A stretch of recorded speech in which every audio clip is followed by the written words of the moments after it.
നമുക്ക് വേണ്ടി ഭരിച്ചു എങ്കിൽ മാത്രമേ നമ്മൾ വോട്ട് ചെയ്യൂ എന്നുള്ള ആ ഒരു തിരിച്ചറിവ് ഓരോ രാഷ്ട്രീയക്കാരിലും ഉണ്ടാവുമ്പോൾ മാത്രമാണ് അവര് ജനങ്ങൾക്ക് വേണ്ടി ഭരിക്കുന്നത്.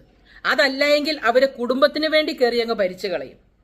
എന്നാൽ അവർക്ക് ഈ ഒരു സാഹചര്യം ഉണ്ടാക്കി കൊടുത്തത് നമ്മളെ പോണക്കുള്ള ഓരോ വോട്ടർമാരുമാണെന്നുള്ള തിരിച്ചറിവ്, ഏറ്റവും വലിയ ചോദ്യം ചെയ്യൽ ജനങ്ങളുടേതാണ് എന്നുള്ള ഒരു ഭയം എല്ലാ രാഷ്ട്രീയക്കാരിലും ഉണ്ടാവണം.